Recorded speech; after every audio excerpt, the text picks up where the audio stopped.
Hey guys, so it's time to talk about another episode of Hannibal, a show that really week after week just continues to freak the heck out of me. But I keep watching because it is very intriguing and like visually draws you right in, and you know, I'm just kind of waiting for people to realize that Hannibal Lecter is Hannibal Lecter, the like crazy psycho killer. I'm waiting for that moment when they realize that. So we know that Will and Hannibal managed to stop this serial killer, Garrett Jacob Hobbs, and that he was killing people, like girls, that looked like his daughter. Creepy, creepy, right?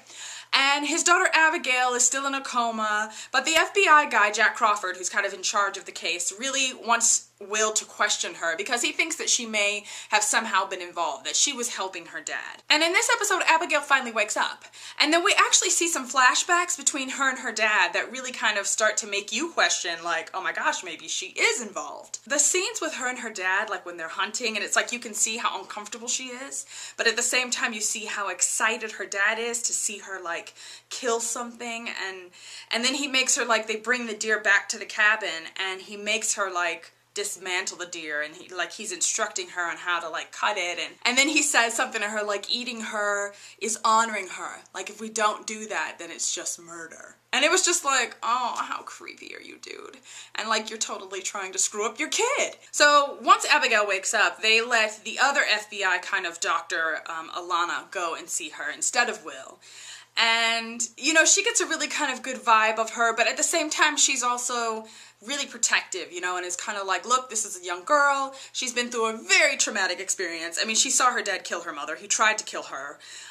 We need to tread carefully. Meanwhile, like, Jack Crawford, man, he just drove me batty in this episode. And so far, like, in this series, we really get that his character is, like, really pushing for what he wants, and he doesn't care what the consequences are.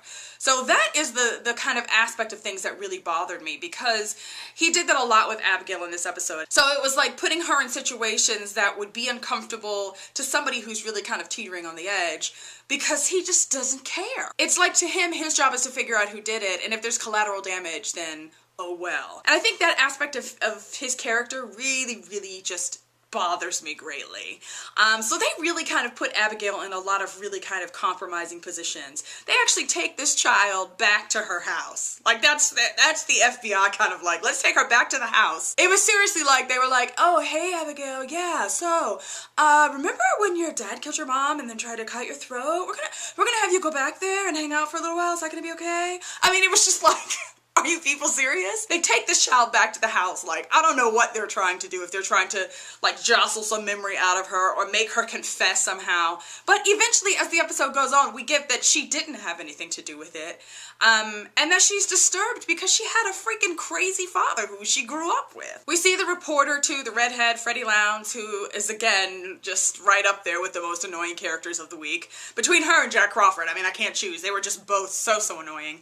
I could tell she's going to get on my nerves on a weekly basis, though. She's just so pushy, and I mean, I just can't stand that. She shows up at Abigail's hospital room and tries to convince her to give her an interview, and she's like, you could tell that she's really good at that. Like, you know, she's like sweet talking her, so much so that, you know, by the end of the episode, Abigail's like, I want to talk to her, and they're telling her like, no you don't. She's a tabloid reporter, and she's not a good person to talk to. And she's really got it in for Will, right? So when they catch her in the hospital room and they're going to take her away, she kind of spouts off some stuff to Abigail about Will, that he's crazy and you know, all this stuff, and it's just like, why would you do that? I mean, like, she's just evil. Now, the interesting kind of Hannibal part of this episode, you know, there was no dinner guest this week, thank God, but Abigail recognizes his voice, because when he called the house to warn her father that the police were coming, Abigail is the one who answered the phone. So he realizes that at one point in the episode, and eventually manipulates her into a situation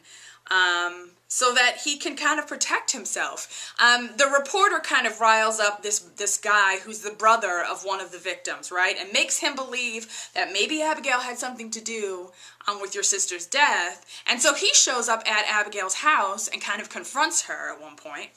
And she's with one of her friends, right? And her friend like throws a rock at this guy to get him to go away, hits him in the head, and there's blood on the rock.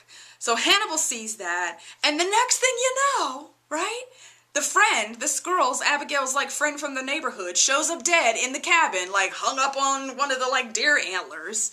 and she's got this DNA, this blood in her mouth, and it's this guy's. But we know that Hannibal did it. You know, we know that Hannibal is the copycat killer, and that he used this guy's blood that he saw on the rock, and he plants that on this girl's body so that they think this guy did it. The guy shows up at the house again eventually, and Abigail actually stabs him, right? And so, in self-defense, because she's afraid, but Hannibal is the one that is there. And so that's kind of the situation that he uses. He manipulates her, makes her feel like the police are not going to think that that was self-defense.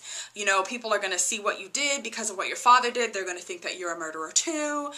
So we should lie about what happened. And so Hannibal gets rid of the body, and nobody knows. They just kind of think that this guy is kind of on the run and that he is their copycat killer. So she's keeping his secret, basically. You kind of see that scene between the two of them at the end where she says, "I'll keep your secret," and he says, "and I'll keep your secret," type of thing. But how long does that really last with a serial killer? I mean, isn't he just gonna probably kill her in the end? I know a lot of people were thinking that it was possible that Abigail was Clarice, which would have been a really interesting little twist, but alas, she is not, so that's a bummer. The name of this episode, which I think is pronounced Potage, is another cooking term, so I think that's kind of cool because obviously, you know, Hannibal Lecter's thing is eating his victims, and he does that in kind of a fancy kind of way, so I'm sure he'll be making a potage, which is a soup, out of someone very, very soon. Let's talk about Will, you guys, because I am super concerned for him. Like, this week it just felt like he was more and more on edge. Like, even more so than before.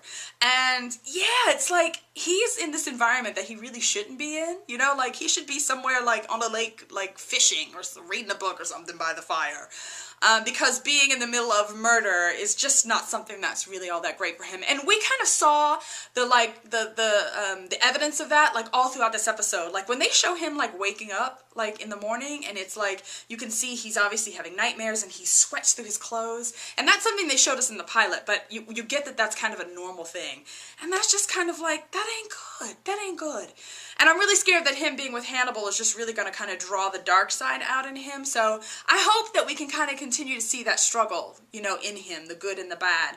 And I've got my fingers crossed that the good wins there because I really like him and I don't want him to go crazy. That would not be good. This is a really good and creepy show though, you guys. So if you haven't been watching it, this was just episode number 3. This is season 1, so you can still catch up. Go to the NBC website and check out the pilot episode. I mean, just really, really good. Okay guys, thanks so much for watching. If you want to check out my review of last week's episode of Hannibal, you can go ahead and click the video link here. Don't forget to subscribe, comment, tell me what you guys thought of this episode, and I will see you guys again soon. Bye.